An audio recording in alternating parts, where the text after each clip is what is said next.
Hello, sir. Hello. How are you, Robert? Hello, good in yourself. Okay. All right. Yes. Well, here we are again. There's not very many people that I talked to twice before they perform. We had thought that that conversation in Guild would do justice to this engagement now, but maybe that's why we are talking because they seem to me quite different. Yes. I appreciate your interest in bringing our audiences and your audiences up closer to where you're at right now and your thinking. Thank you. Thank Y- you. Yes, yes, yes. Well, I don't need to do the drill of why I want to talk about this, but there's oftentimes, as I said to you, there's a feeling, at least when we did the merger with the Historic Dance of the Workshop and we became New York Live Arts, that I wanted to make sure under my leadership that there was more communication, that artists were asked to talk about why they do what they do and who they are.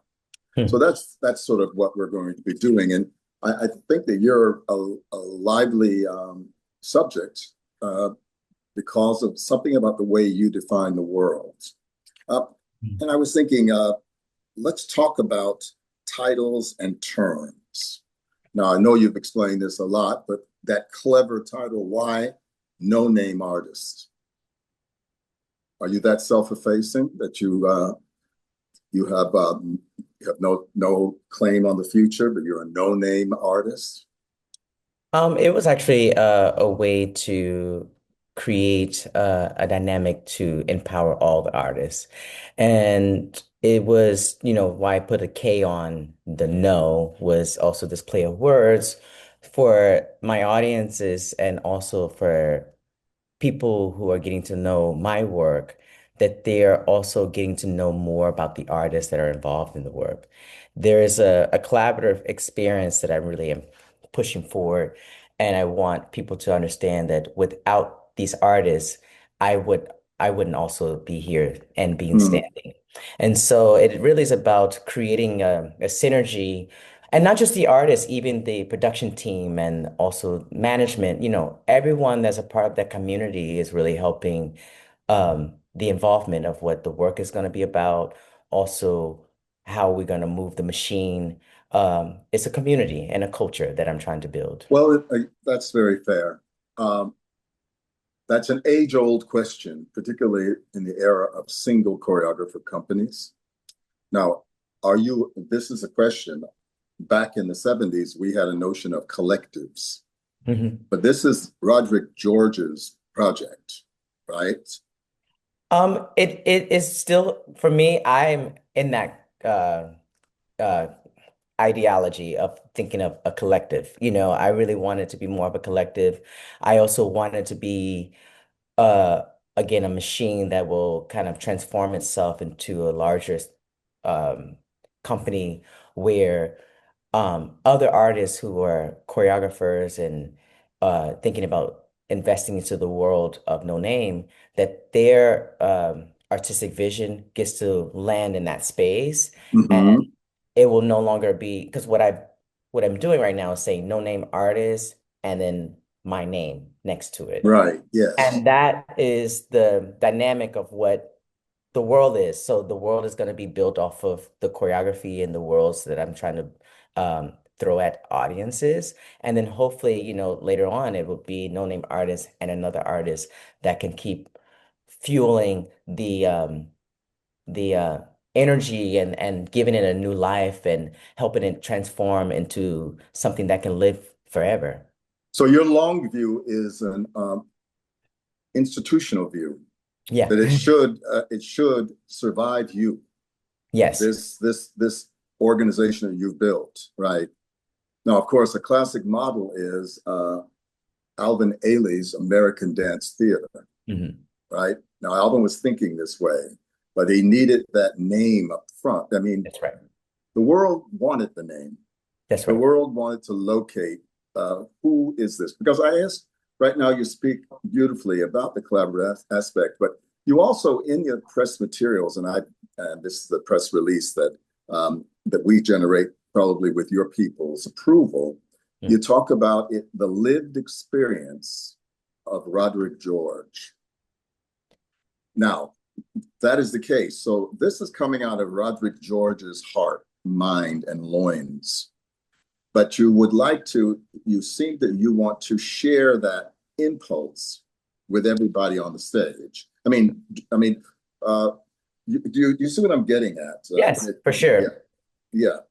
Well, for instance, let me ask a personal question. What is your HIV status? I'm negative right now. Yeah. Right. So, but your lived experience, you're talking about people being abject, abandoned, erased. Where Hmm. does your authority come from to even comment on those things? Hmm. Well, I think being also a person of color and, traveling around the world and having also my voice being erased sometimes in those spaces that I've been in dance spaces and other institutional spaces where I wanted to have a voice or I wanted to have uh, a entity. And that was also being erased, and I had to also assimilate and conform and become. And I think that that is something that I've recognized as well from being from the South as well, where most of almost all my grandparents have died very, very young, uh, being in a part of systems that have not supported us with health properly. And I just wanted to figure out a way to keep our keeping the discourse of us thinking about how we in Now, art. who is the us in this sentence? Who is the us? I'm actually talking about all of us. I think that it right now I'm focused on my blackness and my queerness, but also as humans, many different things are shifting and changing. And I'm talking about us as a collective, as artists, as humans, that we need art as a way to have discourse, and we need art as ways to have conversations, and we use it for that. And hopefully, we tried our best to use it for that. And I think that's the reason why I think that way, because I know that other voices have different things and different ways to speak about the humanity, our humanity. Yeah, yeah. Well, excuse me if I respectfully keep you on, Please. uh, because the press release starts very clearly Hmm. that this is a piece about HIV/AIDS, Correct. right? And you start right away talking about people who have been erased, forgotten, and so on. But now you've jumped to race, you know, and that is that kind of. Well, I know a lot more about this, as you know from my Yeah. biography. I know a lot Yeah. more about, but I want you not to make mistakes that I made, Yeah. right? Oh, It's um, this is a queer work, correct? yeah. And you said that it started out for seven. It is seven men, right? Mhm. So it's definitely, and are they all gay men? That's a good question. I think all of them are, or at least majority of them are, especially in our celebration of the work that we're going to do at New York Live Arts. So in other words, you didn't have in your process of making the work, you didn't have one of those telling questions about who is really, uh, who in this room is experiencing what you say this piece is about, the abject erasure, and you didn't. So it Mm. was not important to know who was queer or not. Originally, the work that when we first created the work Venom, when it first started off as a smaller work, that was a dialogue that we had a lot. I was very purpose for making sure that the way we would speak about that work was coming from an internal place instead of an external place.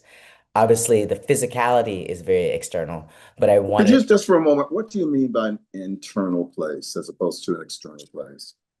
I wanted them to connect spiritually about what my stories were from what I researched. My stories were when I was coming up in the 80s and feeling fear. Well, when I was born in the 80s and I was coming up in the 90s and feeling fear and coming out because of what had been passed down from passed down onto me, and Hmm. feeling a lots of fear of my identity and trying to figure out if this is what I want to do. This is what I want to become, and I knew Were who you I trying to was. decide what your career path was going to be?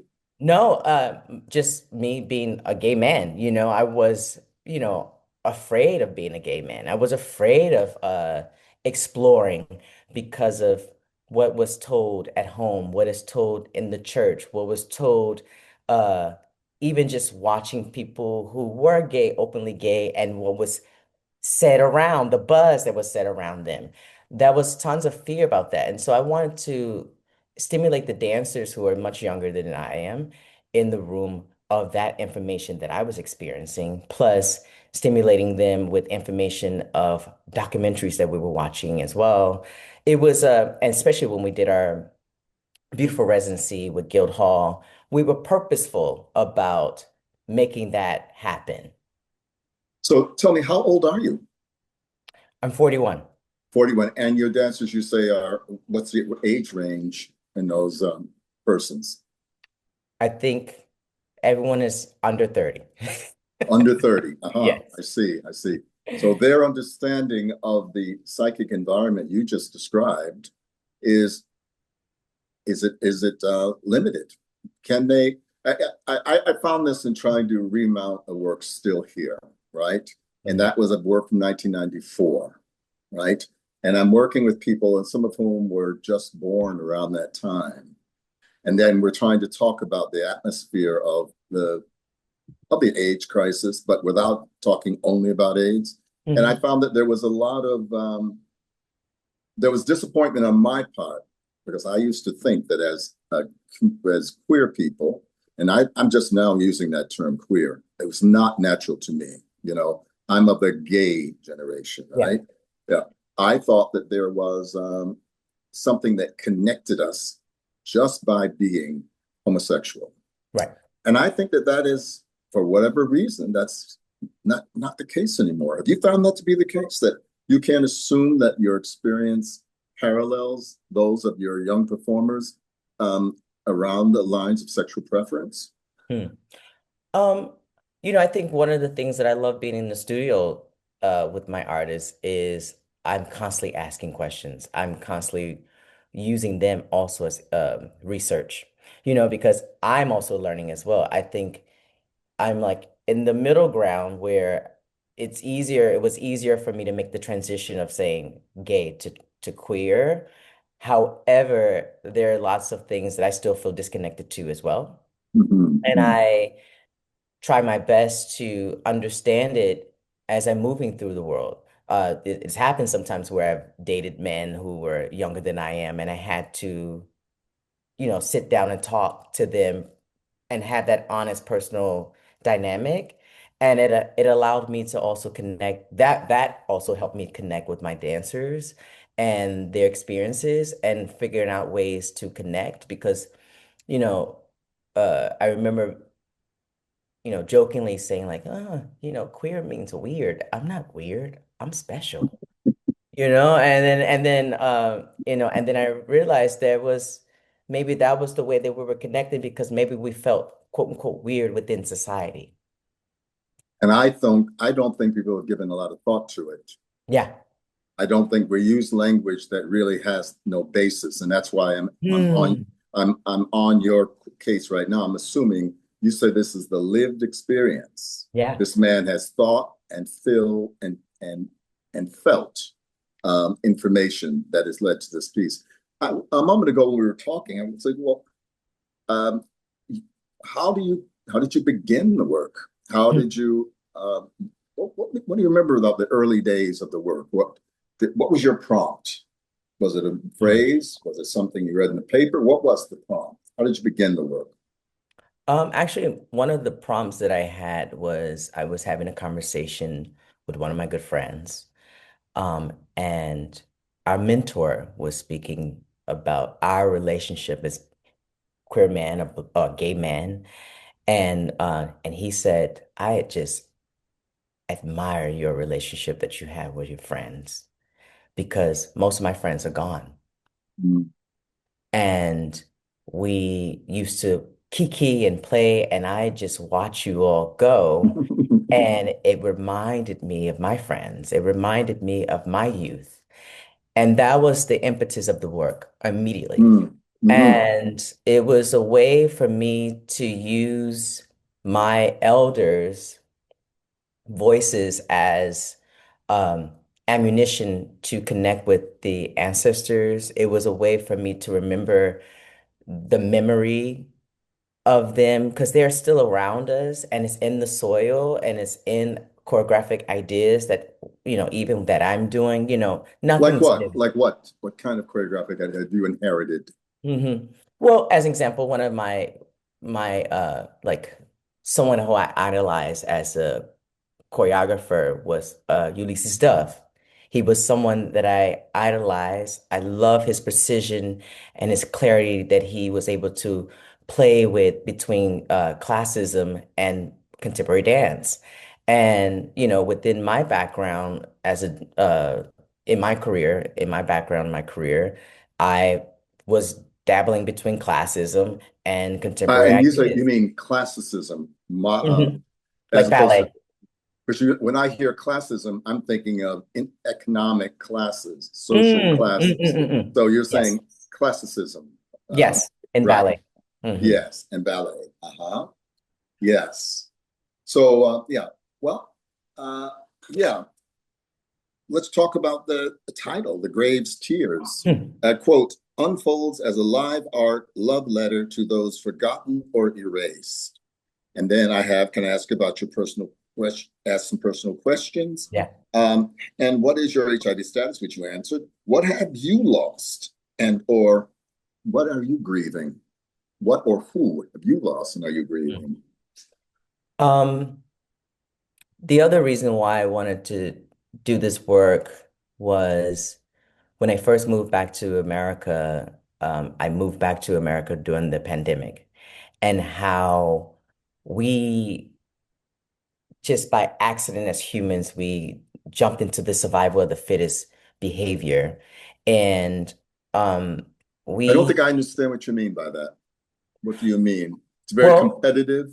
It's yes, we were very well, and I say competitive, I'm talking about in terms of like people were hoarding like toilet paper and still taking food and things like this in a very particular way to fend for themselves and mhm, mhm. leaving others out.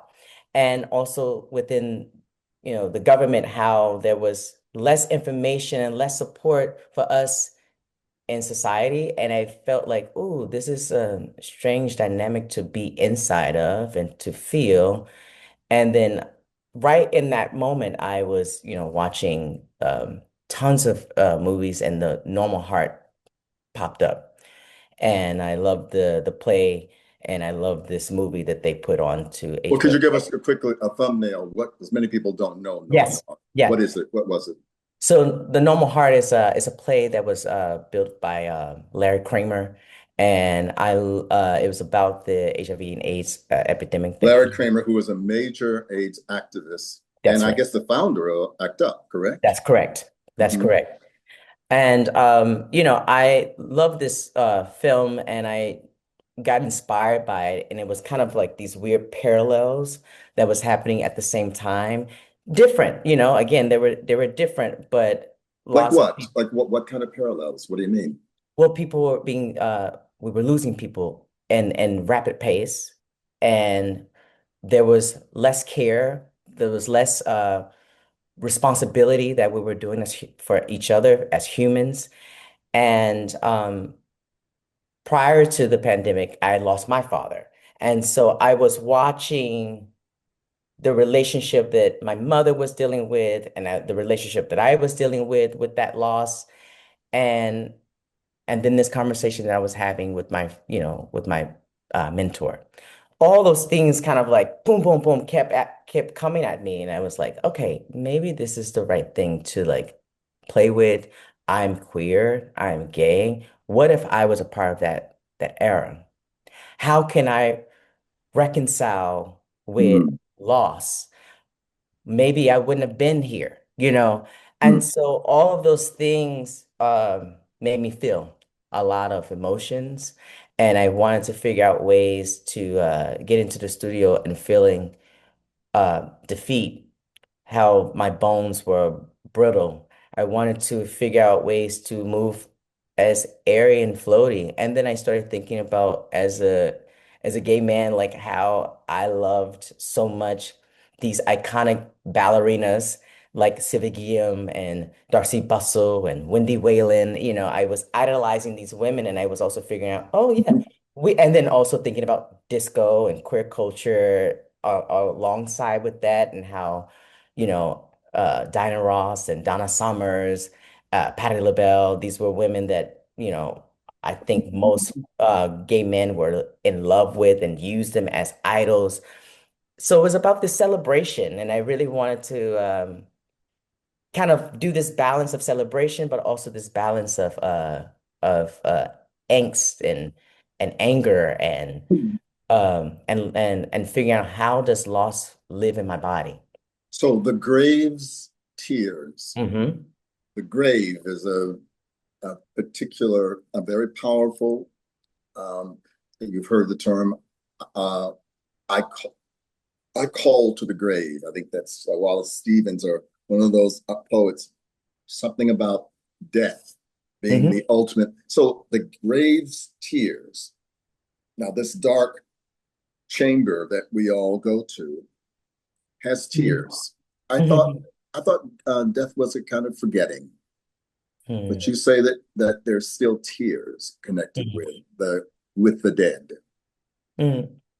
I am I was using it as a poetic kind of title there was one moment where I was watching one of the parts of the documentary where they were talking about uh they were burying uh people and no one had marked graves and it was constant. Death was constant and I felt like You mean in the HIV situation? that's This is correct. true. There's mass That's graves around the world right now, places like Rwanda, mhm. now all over the world. But you're saying this happened in this country where people were being buried in unmarked graves. That's correct. That's correct. Hmm. And I was looking at it as a way of that the earth was starting to mourn. And there was no more humans left. So that was kind of where I was playing with this um play of the earth mourning.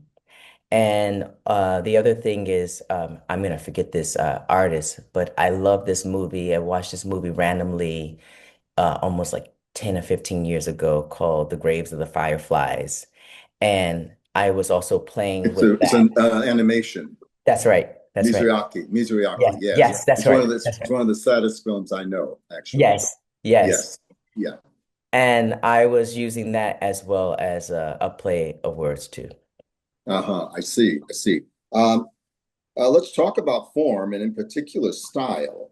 Your dancers do not deport themselves as abandoned or erased. The style is expert, energetic, sexy, and self-aware. There's also an element of glamour on all levels. Now, can you speak to these contradictions? Yeah, I was intentional in playing with glamour. I was intentional as well with playing with the sexiness of it all as well. Because I wanted it to be very provocative. I wanted it to be very inviting before the devastation happened within the work, within the full evening work is 62 minutes. Um, in the beginning we call the first scene disco and it's very flirty and it's fun and I want it to be something that people can see themselves be transported go into a time travel into what they when they hear the music these iconic songs they remember where they were they if they're Okay, now not it seems to me that, sorry, excuse me. It seems go that ahead. this is where I usually get to later in these conversations, but who are you making this work for? Because you said people can see themselves and remember these. Are you making it for gay men, in particular Black gay men? Is that who your audience is? I think not in particular. It's for me personally, it is for everyone, but it is a love letter to Black gay men. And again, I want people to see themselves inside of it. And also when they hear disco, there are people that have never heard of disco until they see this work. If they are, of a certain age or Hmm. certain demographic, but I'm sure if they hear certain songs, they remember this commercial or they remember this Instagram or TikTok song, TikTok Yeah. meme. Hmm. They see themselves and So then even a MAGA era mm, trad wife, blonde haired, blue eyed woman like Pam Bondi, mm, the work should have power enough that they don't have to have had an experience like yours mhm. to feel the work. Is I that your belief? I agree with that. I totally believe in that. And not Could you speak to because that? And not because of the fact that you have to, I really do try my best to make the work as palatable for everyone, even though you may be reading something and you may try to fix what you've read to what you're watching. That is sometimes hard for audience members to like, put that um, square block into a circle because you're creating your own circle. You're creating your Hmm. own imagination with what you're watching. Yes, of course. And I want people to just use it as a dossier for memory. And that's To really what use it the work as a dossier for memory, to use your work is. Mm, with its signs of music and I guess costuming and the trailer has now is this the piece where the floor is strewn with what looks like detritus, ripped up pieces of paper. People are that is all signification that that's communicating something. Am I right? Is that this piece? Because I'm looking at the yes, trailer, that's right? correct. That's Yeah. correct. What Correct. is on the ground? What is that It's on? so it's black ash. It's originally I wanted it to be it originally was going to be white. And I thought, it's too pretty. I need it to be dirty. I needed to, and I'm thinking about even when I hear certain things, certain terms like dirty snows, when they used to tell black dancers, we don't want dirty snows, so you have to pancake your body. And I just think Who that said that? That's in the ballet world. that's in the Valley world. That's correct. Because I come from a different world. Yeah, that's No, a Valley that world. Yeah. yeah, I mean that's a part of our conversation that I have Mhm. to keep centering is that I'm Yeah. speaking to a person who is a self-identified ballet dancer. Is Mm. that true? No. No? I mean, yes, I have done ballet before, and yes, I am so connected to ballet, but I am also very connected to contemporary art. And maybe because of again from my career, I was shunned from ballet in many ways, and I had to What find. do you mean by that? You were shunned from ballet. Well, I'm 5'3". I'm a very height inclined artist and and then also from the 2000 early 2000s when I was starting my career, it was very very difficult when some of those barriers that were being opened up for artists of color. And so I was having two different monikers that was taking me out of the spectrum of ballet. And also, to be honest, from my experience of also being an artist in America. And I went to Europe to finally flourish. And that's how I became the artist that I am because of that. But most of those companies that I danced for were contemporary or neoclassical companies. I think it would be very useful to our audience on this talk for you to give us a little history lesson because I don't clock a moment wherein in the 2000s suddenly things opened up and there were more Black classical dancers. Is what I'm hearing, right? Yeah. Yeah. Yeah. So I want to talk about that. That's been your experience, but um, it's not the avant-garde downtown contemporary dance experience that I know. I Hmm. do know that the art world, visual arts and movement world, did have a problem. They didn't know that we had a racial problem. And it took a while. Yeah. And things like Ferguson event, like George Floyd, it took a lot for people to start. And Black Lives Matter. Oh my God. It was like the sky opened and people were, now all that much of it's being forgotten, of course.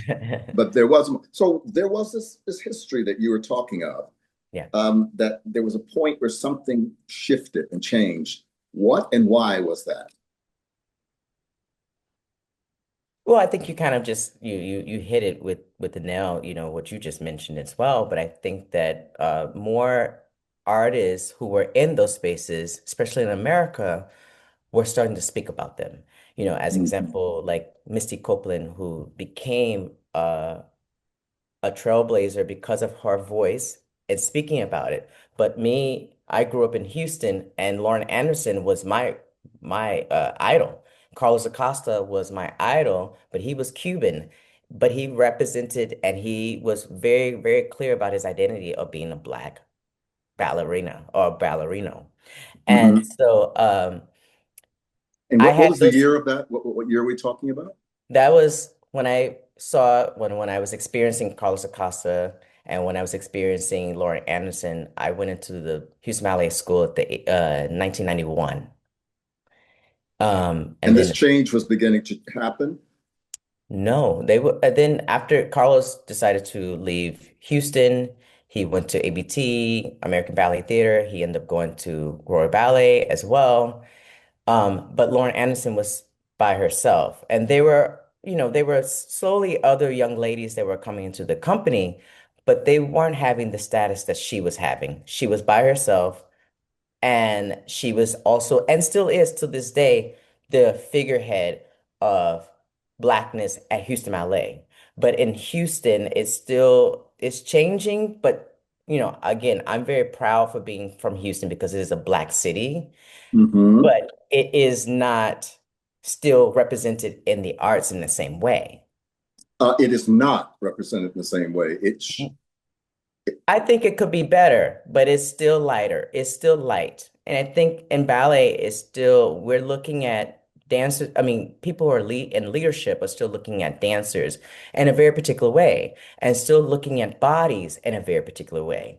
Give me a little, looking at dancers in a certain particular way. I remember years ago when I was doing work at the Boston Ballet, and I Mhm. remember the lead critic, and I had a all right relationship. I was a bit put off by what she said when Gus Van Heeren, I'm not sure he was South African, but he would be called in South African, I believe, colored, right? Mhm. He light skinned and all, but he was black and he was a principal. And I Mhm. remember when she wrote, Boston Ballet deserves a real prince. And Oh. until they needed a tall blonde to do the story ballets, tall blonde man. And she said it, and that was a time when I don't know, I picked up on it. I was a bit struck by it, but I thought, well, that's ballet business, right?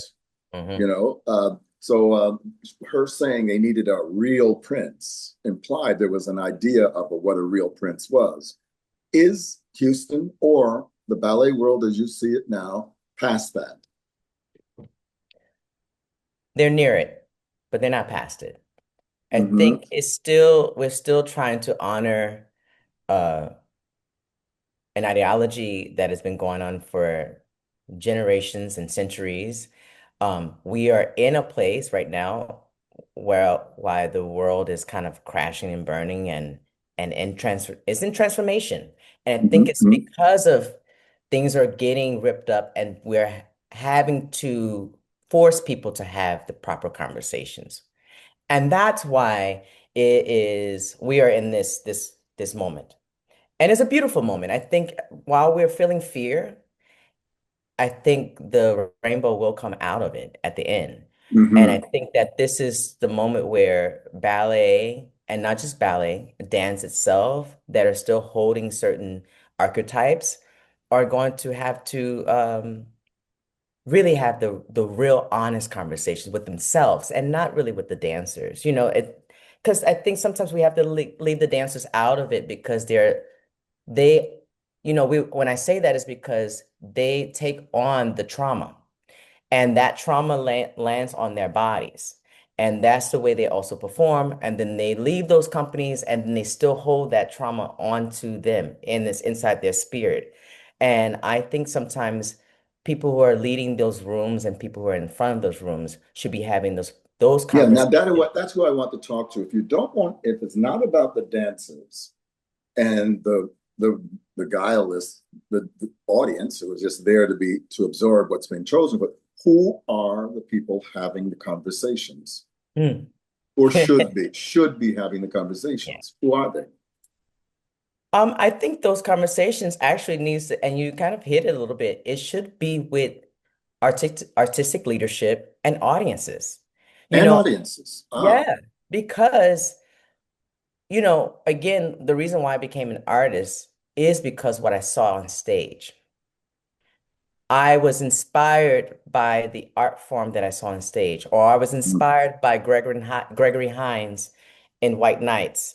I was inspired by Baryshnikov, by what I was seeing in my eyes, but also I needed to see something that was reflecting me. And Now, why do concert you think class, that is? Why do you think that is? Now, I yeah, know please. I know why you're saying it, but I had it thrown at my head Mm. years before you were born.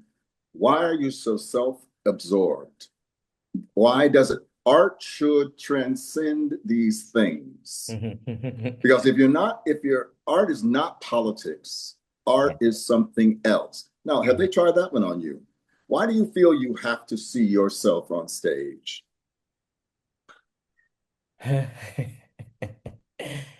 Um, I think the reason why I say that, why I'm saying what I'm saying is because I never got a chance to see anything that looked like me, that reflected like me, that spoke to my experience.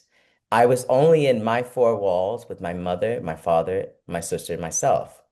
It, and we didn't have anyone that reflected us. We only knew that you had to get a certain type of job, you had to do this, work hard, and mind your P's and Q's. Don't speak to people this particular way. And then So I, Mr. Ailey was yes. not enough. Well, Mr. Ailey, who must, because I didn't see Mr. Ailing in my oh, young age. really? No, that was much later. Alvin Ailey became a much later conversation in my life when I went to high school. And I went to performing arts high school. And then that's when Ayla was introduced. And if I can be completely honest, I actually rejected it a lot because I wanted to be associated to whiteness. I wanted to be associated to ballet was like this higher tier situation, and modern and anything under that was lower. And then when I finally saw Alvin Ailey, when I was 15 in Houston, they came and performed in Houston, and then they were doing the things that I was wanting to do.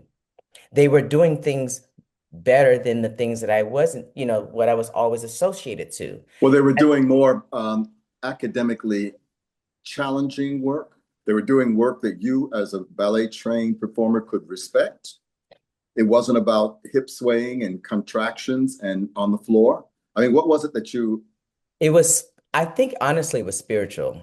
I think what I was feeling was this gush of energy, of information that I never got a chance to feel and see in ballet. And they were doing revelations, but they were also doing work from Alonzo King. They were doing work from Ronald K. Brown. And Oh, and these are Alvin had things been that I doing. You never. have to realize that Alvin had been doing this since 1962, Mhm. and but somehow that didn't get down to your level of black eyes, young black eyes, until the 1980s or No, no, no. the I saw. 1990, It was 2000. It was 2000 2000. mhm, Aha. when I first saw it. Yeah. Okay. All right. Well, that is one of those uh, questions that history presents us with, Mhm. because Alvin was doing his work for you.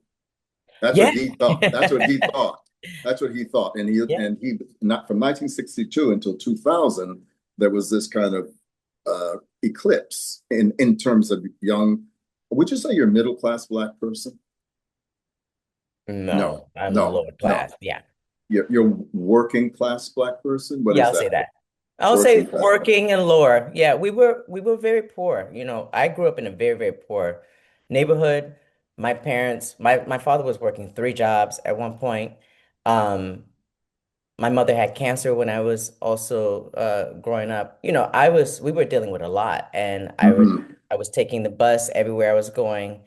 Um, I was picking up my sister with the bus or picking up my sister by us walking, so that was what I was dealing with. But in terms of, going back to your question, ballet was a way for me to stay busy because I was no, my neighborhood was basically not a nice neighborhood to do things. And that You was a lived in way the hood, I lived in the hood. That's right. and probably white and Black middle class people were suspicious of your neighborhood. Yes. Right. Yeah. Very so much. Let's call it what it is. Yeah, And very so much. who buys the tickets to go see the Houston Ballet? White middle class Right. people, and maybe a small percentage of people of color. Now there's probably Latinx people as That's right. well, Yeah. middle class people. But Yeah. class is very important in the art world, That's and correct. and I think we get caught sometimes in things like race, and actually Mhm. we're thinking about class. Um, I don't want to keep it too long. Nope. The company uses movement as a form of protest, healing, and communal reflection. Mm. What are the urgent socio-political realities that your press materials say that you are attacking? What are they, the urgent socio-political realities? So, I'll be honest where, since I've been back in New York or back in the States, the work that you saw at Guildhall, The Missing Fruit, was the work that I began when I first entered to the company, I mean, to New York or to the country. And then The Grave's Tears is the third work, because before that was Venom.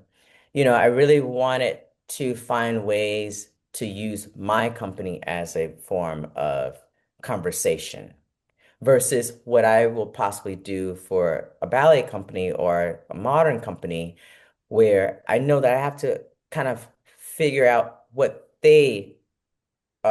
their mission is about and what they're about and try to collaborate what I Mm. want to say versus in my system right now, I really want to do something that is um, challenging mentally and physically. What is the mental challenge? Not everyone in the room wants to talk about deep topics. And sometimes it requires us to not do any dance steps. Sometimes it requires us to just watch videos. Sometimes it requires us to read a small essay that'll help kind of create friction inside of the room, inside of the work, inside of their bodies. I wanted them to, most of the dancers that I'm asking to go there, I want them to feel something so that I'm not by myself with the material. We're in dialogue. What did you think of the work of Merce Cunningham or Trisha Brown?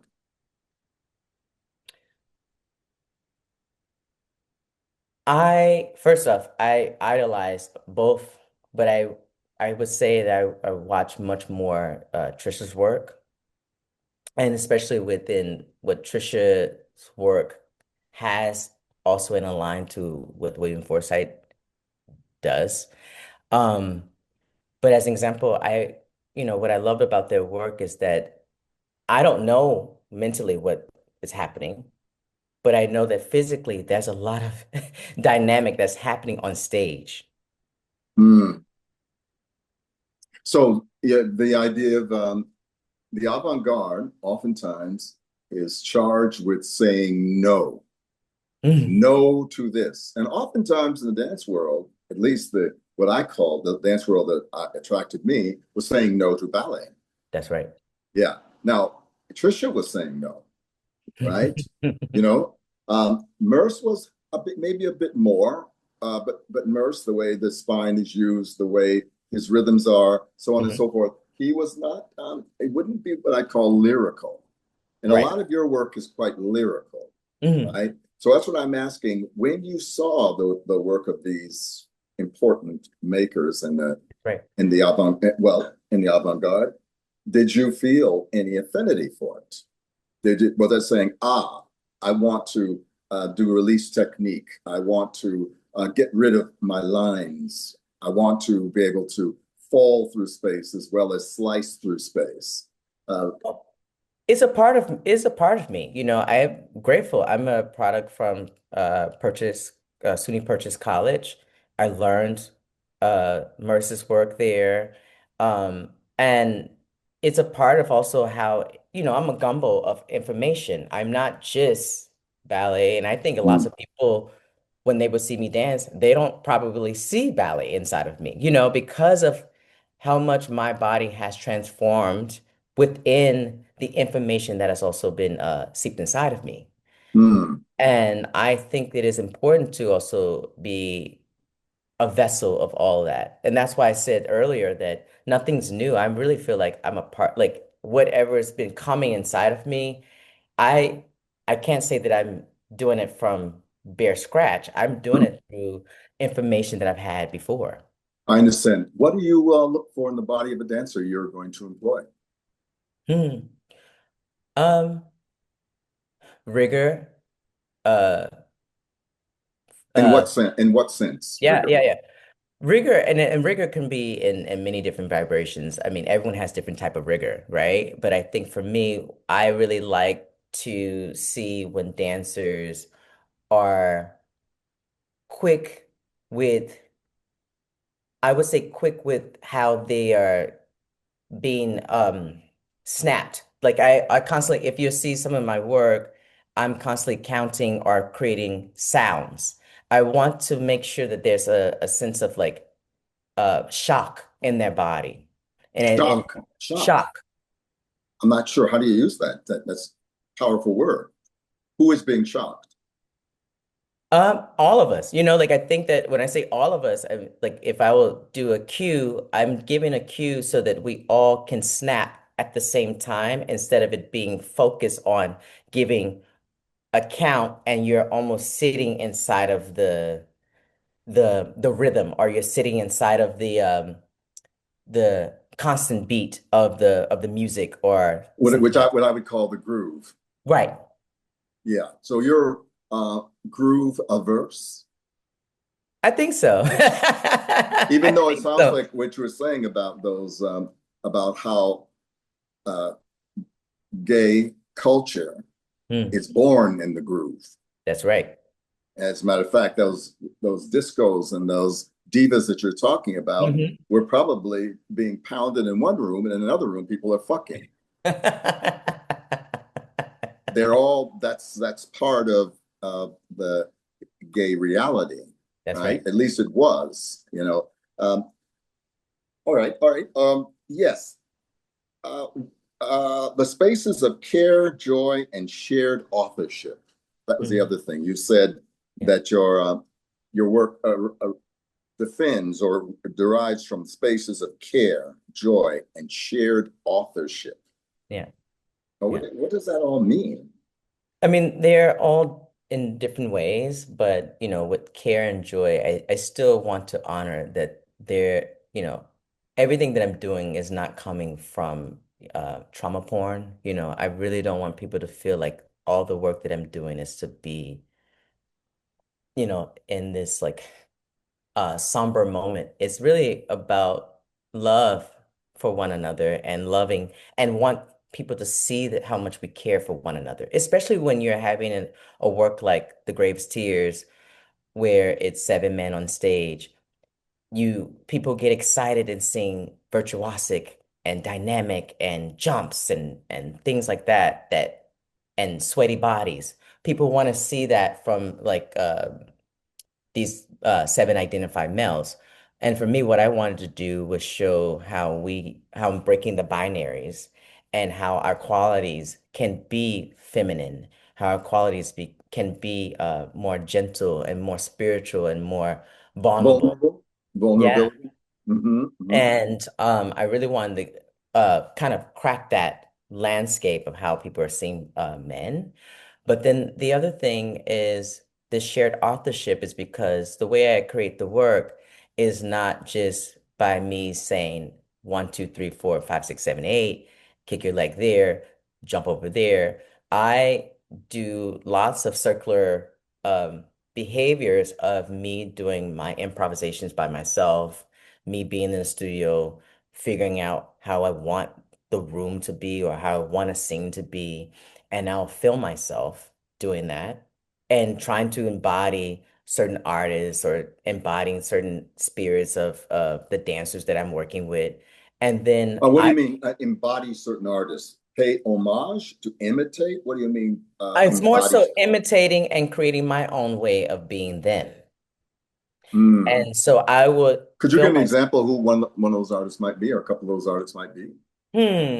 Let's say, I would say, as a task for myself, I want this solo to be like The Wiz, Michael Jackson.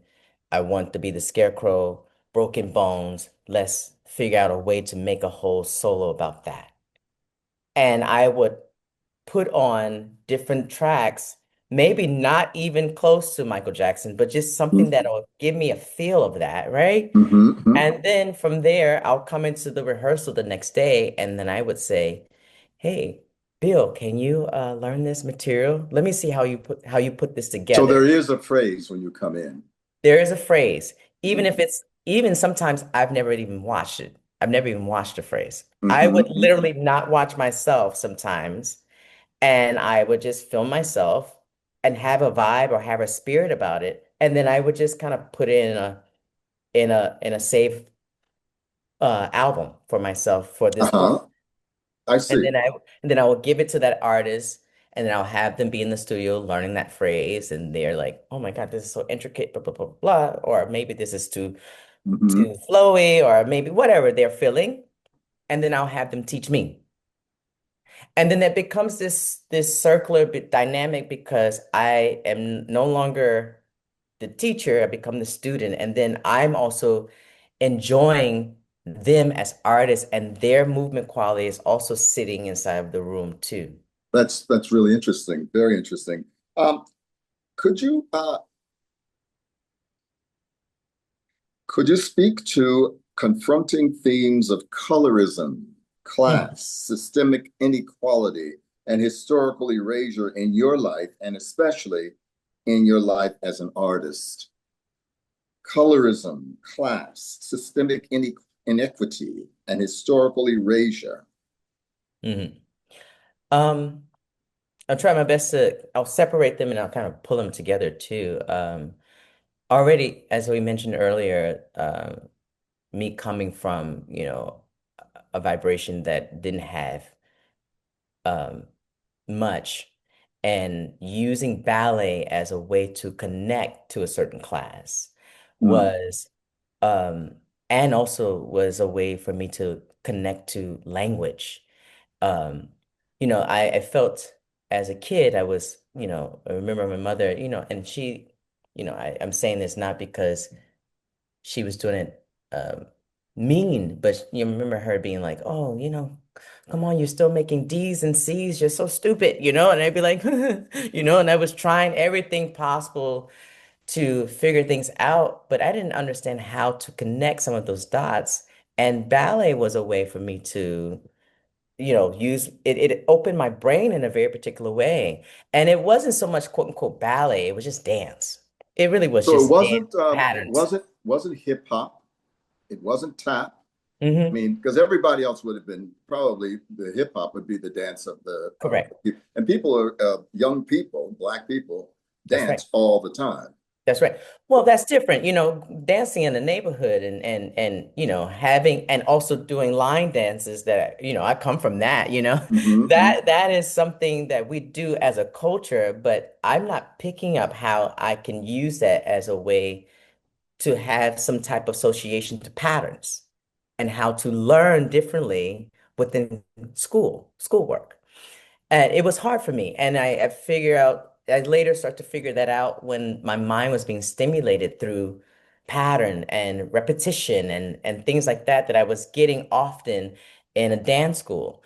Um, but that was also a way for me to also connect some dots socially, and Socially?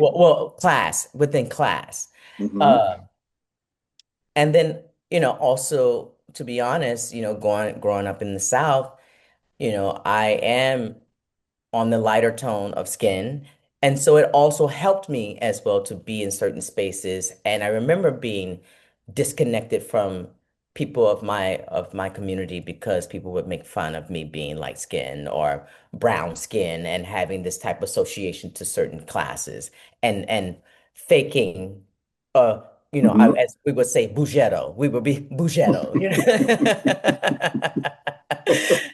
because we weren't really bourgeois. It was a mixture of what we were putting together just to be able to go to work or go into some certain spaces so that we can perform. And it also helped me, and again, what I was mentioning earlier about my rejection to Alvin Ailey when I was a kid because of this association of blackness. Mm. I didn't want to connect to that because I wanted to be connected to a certain idea of class. And Mm. as I got to Europe, I start to realize culturally, everything that I was growing up into, everything that I was doing, they're doing. And they are, Well, like, what do you mean? I'm not sure. Everything you were doing.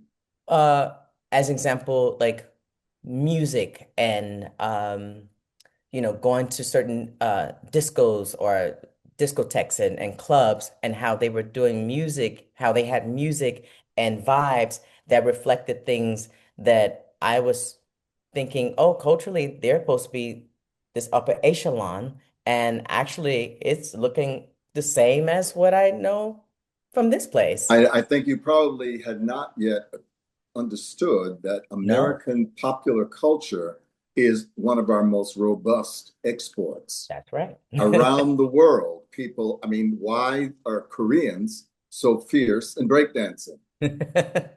That is K-pop. American hip hop, American popular culture, and Black culture is an essential part of American popular culture, and it is all around the world. And it is a moniker of cool.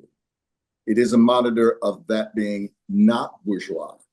It is a monitor of that being not straight laced, uh, Hmm. small minded. It's expansive, it's sensual, it's sexy. That's all the things that it has been. Some of us grew tired of being associated with that product, and it Mm, felt like a kind of colonialism. that's right. But I think I can see how the young man that you were discovering, oh, the world rocks, the world rocks, and the world grooves like they groove in Houston. That's right. That's Yeah, right. yeah. Uh, uh, yes. What of the cycle of works? Now, I think you've said this work is. When we spoke at Guildhall, you told me that that work in Guildhall was it a prelude to the work that I saw at Harlem Stage? There was a cycle of works. Is this part of that cycle? And what No. is that? No.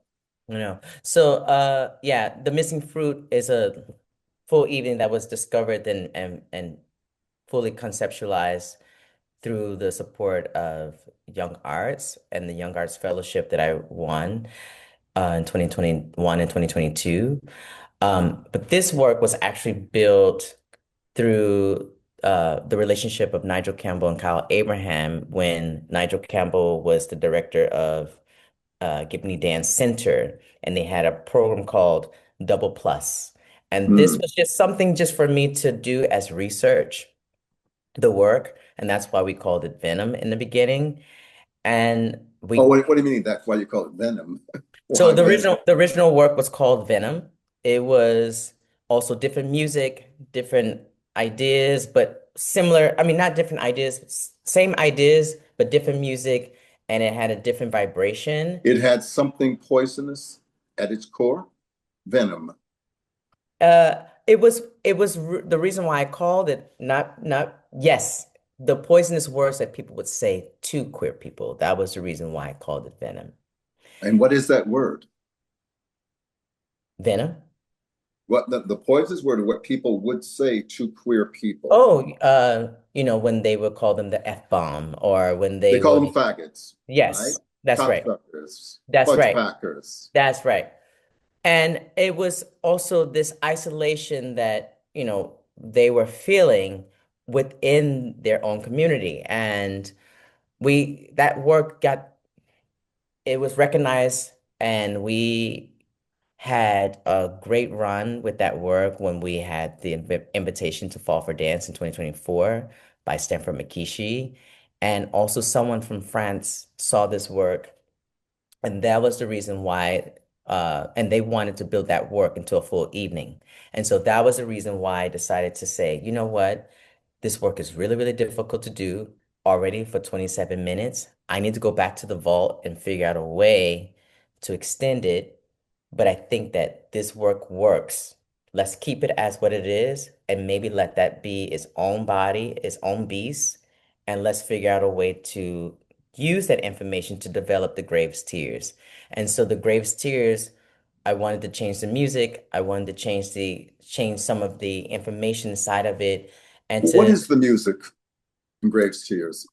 so the music is it's actually music from Julius Eastman that was repurposed by Jace Clayton. That's the connection I have to Jace Clayton. I was surprised. Which one of Julius's Crazy Nigger or Ghetto Gorilla? It's Gay Gorilla. Gay Yeah. Gorilla. And we Yeah, have one track from Evil Nigger. Evil Nigger. Evil Nigger. Right, Mhm. right, right. And you can say it, and you and I can Oh say it. yeah. Oh yeah. Yeah. I don't have no problem with No, that. I know, but it's not often said in Yeah. public. Yeah. Nobody wants to be quoted saying it, That's but right. we're Yeah. allowed to, That's right. right? Yeah. Yeah. How do you feel about that? Was empowerment. Now we're using it as an empowerment. And also I think that we can't also hide from the fact that that was a term that was to put us down and it wasn't just 100 years ago. It was almost 40 years ago when people were still using it against us.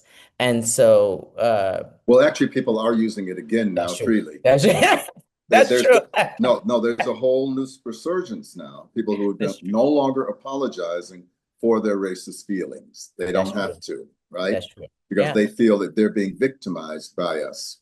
White men have Mm, suffered from the civil rights struggle. That's white men have suffered. They've been discriminated against, right?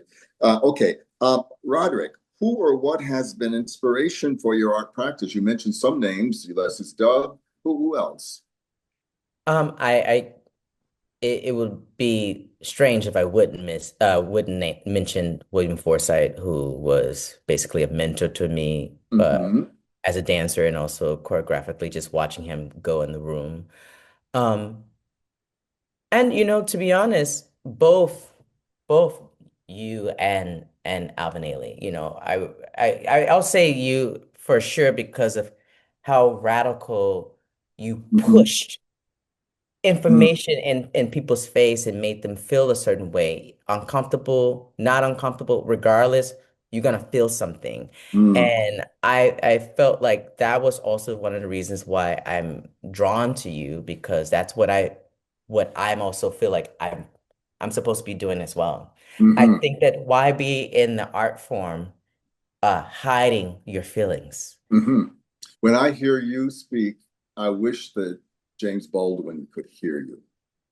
You have the kind of the alacrity, the language. You have the broad experience, and yet you're disciplined and you're making a body of work. And I think that if he is looking up or down at us, he says amen, and I say amen. That's why we're really glad to have you here.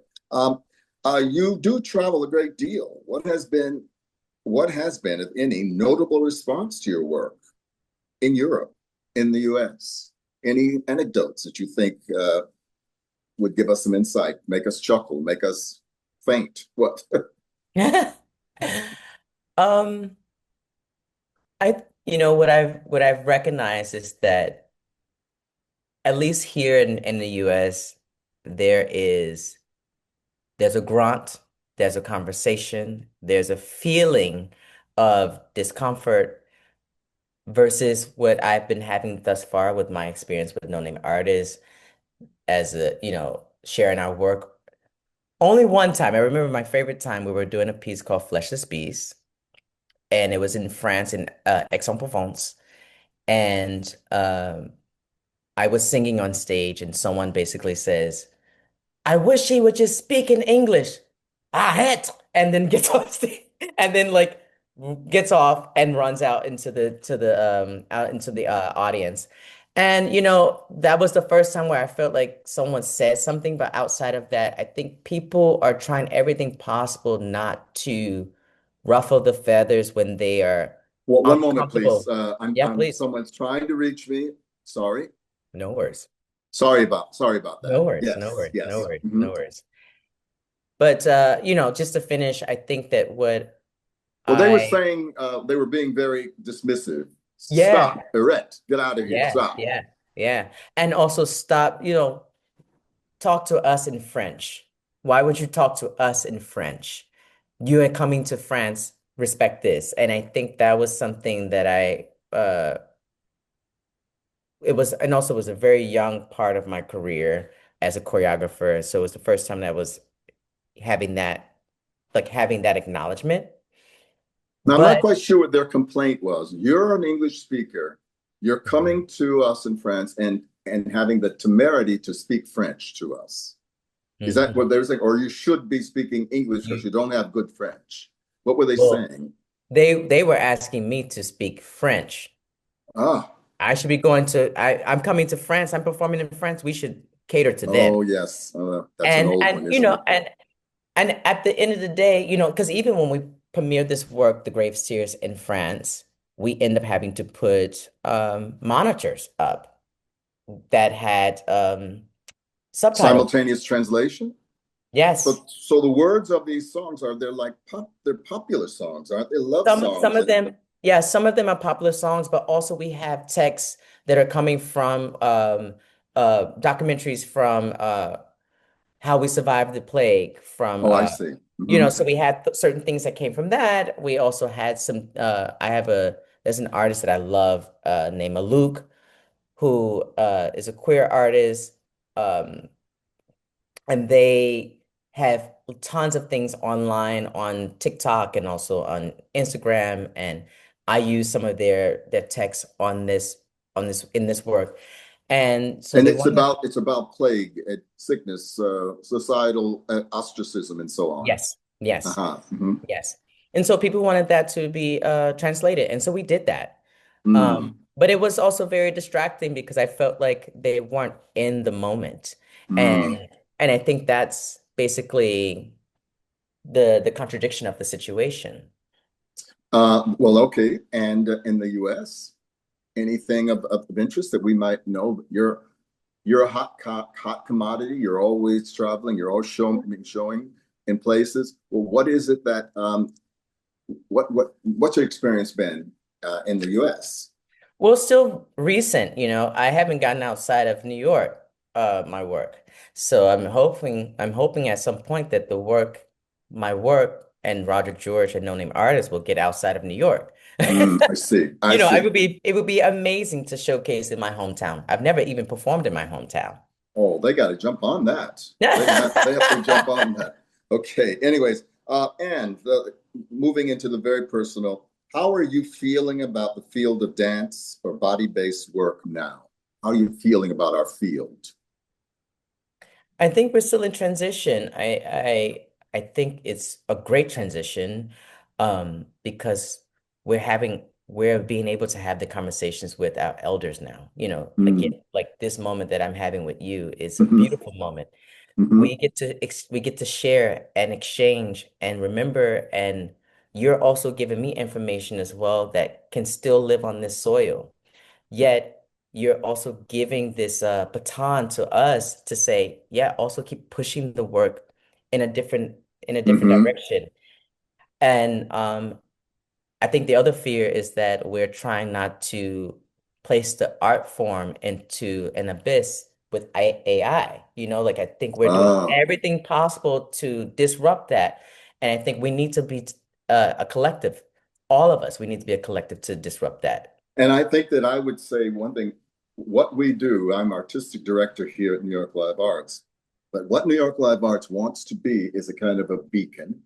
It wants to, in some ways, be, I think, was it Cocteau who says it to, no, no, it was said to Cocteau by Diaghilev, correct? Mhm. Astonish me, that term. You know, you've heard that story. Yeah. What would you like? I think that was the prompt, or Yeah. what do you think of what I'm doing, or whatever? I'm sure the dance historians will tell us that. And uh, Diaghilev said, "Well, all I can say to you is astonish me." Hmm. And I think that's in an era where everything is seen and in close up, and there is so much information on Instagram, outrageous, what have you. For you, we would like to be supporting people who are capable of astonishing us. Hmm. Now, what that is what we're talking about, what your background is, what your aspirations are, what your fears are, but just whatever it is, yes, you can take up the baton of Mr. Ailey or Mr. Pamari or Bill T. Jones or what have you, Billy Forsythe even. But whatever it is, it's got to have your name on it and show me something. Show me something, you know. The future of the field. How are you feeling about the present, you personally, and the future? How are you feeling in the world right now? I feel hopeful, as much as it's very hard, but I think you know, nothing comes out of greatness if it doesn't have any like no pain, no gain, right? Or so they say. So they say. Yeah. But there's a lot of grit that I'm feeling and I love it because I'm in it, and I think that's also one of the reasons why my dancers respect me because I'm in the trenches with them. I'm Mm-hmm. screaming, I'm shouting, but I'm also like I'm feeling what they're feeling, and I respect it. I respect that they respect me. Right. And I and why I say hopeful because I think that my voice will soon be something that people know they need. Oh, fantastic. Wonderful. Wonderful. Well, you're a beautiful man. You're a talented artist. We're very proud to have the association. I will let you go right now and say with gratitude, we look forward to, sounds strange to say, we look forward to the grave's tears. But you know what I mean. All the Yes. best to you, dear Roderick. Okay. Thank you. Thank you so much. It's Bye been a bye pleasure. now. Thank you.